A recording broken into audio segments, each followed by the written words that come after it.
Welcome to Where There's a Wills, There's a Play. I'm Ian, your mid complexity casual gamer. Today I'm here with a solo review of Citizens of the Spark, designed by Philip Duberry, with art by Diego Say, and brought to us by Thunderworks Games. Citizens of the Spark is a card drafting engine building game for 1 to 5 players, and it plays in about 45 to 60 minutes. In Citizens of the Spark, players recruit citizens to their city and use their abilities to build the best city. Let's get down to the table for a brief walkthrough.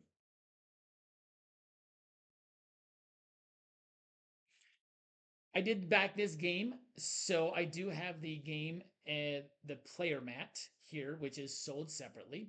It is a two-sided for solo and multiplayer play, which is nice to see. The game, the setup to set up the game, you take 7 to 10 citizen types depending on the player count. For a solo game, you have 7 different citizen types. Um, Shuffle them together to make a deck of cards, and depending on player count, you are going to discard a certain number of cards. For a solo game, 15 cards have been discarded. You're going to deal 4 cards to yourself and choose 2 of them, which I have already done. Fill in the assembly side of the board, which is this side. Fill in for Scintilla, you are going to find the 6 basic Scintilla cards, which just look like that. Then you're going to find these 7 Scintilla cards, which have the citizens you have chosen to play with that game. Shuffle the deck to make the Scintilla deck and place it over here. On your turn, you're going to do a few things. You're going to attract citizens from a single row, and then you may choose to use one of those citizens' abilities that you have in your tableau. It does not have to be one that you have recently attracted to your city. Then you will place some sparks right here into the rows that you did not take. If you use an ability, Scintilla gets to follow, sort of. They will earn some sparks based on how many uh, citizens they have of that type in their city. On Scintilla's turn, they are going to flip over one of their cards, and they are going to activate whichever row it is. This is their active citizen, depending on which color they have. So you can see there's a color there in the middle. And then they are going to get the citizens from that row, and then they will earn sparks based on what it says on the bottom here and based on how many citizens they have of that type in that card. Their citizens, when they start discarding, will move to the end of their row here and just kind of go in a big circle. Anytime you or in Scintilla activate a card, the other gets to follow. So when Scintilla activates, I get to use the follow mechanism, which means I can use the ability of the same citizen that they did. They will simply you get points, so they don't use the follow mechanism exactly the same. Okay. The top card from the citizen pile that was used is discarded. So if I use a champion, I would discard the top one. If Scintilla then uses a champion, they also discard it. I said, whichever row does not get taken, you put sparks there. And if you take that row in the future, you get those sparks and then you refill. And the game ends when the deck completely runs out. That signifies the end. You will shuffle up the, if there's turns left, you will shuffle up the discard pile and make sure that everybody, you and Scintilla, have had the same number of turns, and the one who has the most sparks wins. And now on to the wins of the game. So this is a very easy game to learn, but it is provides a huge strategic puzzle due to the sheer number of citizen combos. I'll show you how many citizens there are in this game shortly. And you are trying to create the most efficient engine with each citizen kind of synergizing differently with each other and how you can do things to kind of get things really going in your city.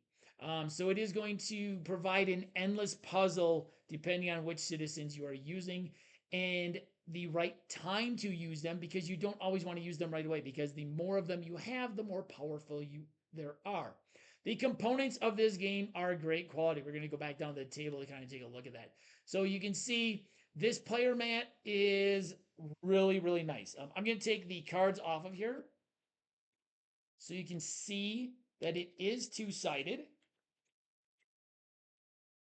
depending on if you are playing solo, which is not always the case. I do like that they have a solo side to this. And then here is the multiplayer side, 2 or 3 players, 4 to 5 players. So I do really like that it is two-sided. It's stitched on the outside, so really great quality. The sparks, really nice cubes here. You have the kind of clear ones that are 1 point, and these blue ones are 5. And then when you get up to 10 and 25, you've got cardboard tokens that are nice thickness. The cards are a nice thickness. The insert in this is great. So these stack on top of each other and then they get covered with a lid here. Then this insert has all these dividers to easily divide out your citizens. It has all of Scintilla's citizens. If you don't have the player mat, it has these 3 cardboard things that would just so you know where they go. It has the first player marker, and then it has really nice player aids as well as a randomizer. So you can randomize which citizens you are using by grabbing those. All right, let's go back up off the table and continue on. All right, moving on to some more of the wins. Like I said, the artwork in this is absolutely gorgeous. So you can see some of these. I guess I should have stayed at the table. You can see some of these amazing citizens that they have. So stunning artwork. Lots of different citizens. Here's the bandit. There's like 30 some citizens, plus the Kickstarter came with another set of like 6 more, I think it is. The citizens are very easily to distinguish, even from a distance. You can tell what they are. The symbology on these is really well done, so you can easily see how many things there are. They have large symbols on the cards as well, and they are very easy to understand once you get playing. The replayability and variability of this game. Just the number of citizens is going to make this game very replayable and have a lot of variability. They do have suggested combos to use for different play types that you might want. So they have suggestions for like your first game or a short game or a highly interactive game and so on and so forth. Or like I said, with those cards that allow you to make your own combos using the randomizer deck. This game has a very quick runtime. The solo game plays in about 30 to 40 minutes, probably a little longer for me because I really need to think out my stuff. But this is a very quick game, which means it's very easy. If you want to play back-to-back games, you can shuffle up this deck, play with the same citizens, and play again right away, and the citizens will come up differently. So very quick, you can get a couple games in a session before you pack it all away, and then every time you do that, you can play with a couple different citizens. The Ultima is, or the AI is very low maintenance, very easy to run. Simple flip the card, do what it says. And there are modifiers for Scintilla's scoring based on if you want a basic or the easy, the medium, or the hard mode. And that just depends on, and what that changes is that changes how many sparks they get when they follow you, because they don't actually follow you. So it does make it a little harder. For you because they're going to be racing to get higher scores quicker. And now for the weaknesses.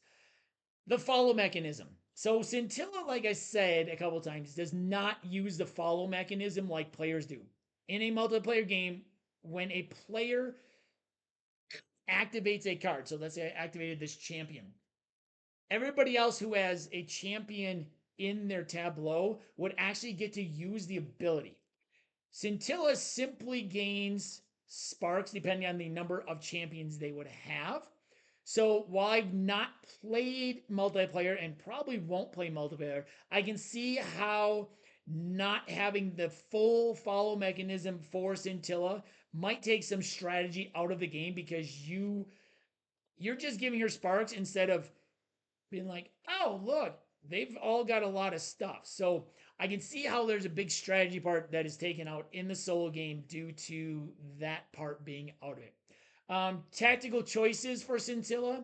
Since they don't act like another player, they don't block you when you attack them. Like you can block them when you use a block ability, you get some sparks. So they don't have any tactical choices. They simply play cards. So they don't There's no big tactics that they're trying to, oh, I'm going to play this, then this. Um, Card management in this game can get very cluttered at times. There's a lot of cards out there. Scintilla's decks can get very large if they are not activating the row that has a large deck and they're not discarding those. So they could get some decks. They're constantly rotating their stuff around their tableau. They don't really have a tableau, but they're constantly rotating stuff around and they could have some huge stacks. So every time the follow mechanism is used, they are going to rotate their stuff. They're going to take from the top row if they have any. They're going to put it at the end of their sequence and circle everything up towards the top. You yourself could end up with 7 different citizens that you're trying to manage and figure out which citizens you're going to take. So the hand management could, you know, get a little big for this game and constantly moving stuff around. And that could get old for people really fast. The scoring in this game, while I didn't really have much of a problem with scoring, there's a lot of different things going on with scoring. Each citizen scores differently and at different, some of them score at different times. Some of them are when you play them, some of them there's some end game stuff, some of them are some block abilities that score. So each citizen scores a little differently and maybe even at different times. Plus, Scintilla is scoring completely differently as well because they are simply scoring based on what their card says. So one little mistake could end up being a huge difference in this, in how this game ends up. To wrap things up, though, for me, this game is already a huge hit. I think I've played it 4 or 5 times already, and I am planning a live stream as well. The engine building and the puzzle of figuring out which citizens to take, when to activate them at the right time so that Scintilla also isn't scoring is very satisfying to me. I really like that sort of thing and that thinking this and that thinking kind of multi steps ahead. Um, on top of that, the sheer number of citizen decks that are going to be in here is going to bring a different puzzle every time I get this back out. Next time I get this back out, I will get different citizens out. I've been playing with the same citizens just because it's easier every time it's out. But every time I get it back out, I will get another set of citizens out. I will use different groups because I will have them out and I'll probably play 3 or 4 times when it's out because it plays very quickly. It has a quick play time, which is very nice. Like I said, you can play this probably 2 times in an hour, maybe just over an hour. And so if you enjoy a puzzly engine builder with a quick playtime and an easy to AI to run, I really highly recommend this game. It is very fun. I don't mind the racing to points. If you dislike that sort of game where all you're doing is racing to points and there's nothing else you're really doing, because it really is. This is just a point game. It is Scintilla scoring points, you're scoring points based on what you do. If you don't like that type of game, or you want a more dynamic AI that maybe does react a little differently, this game probably isn't going to be for you. Please let me know in the comments if you've played this and what your thoughts on it are. Also, please make sure you subscribe and hit that bell icon so you can be notified when new videos are posted. Once again, this has been Where There's a Will, There's a Play. My name's Ian, and I'll see you next time at the table.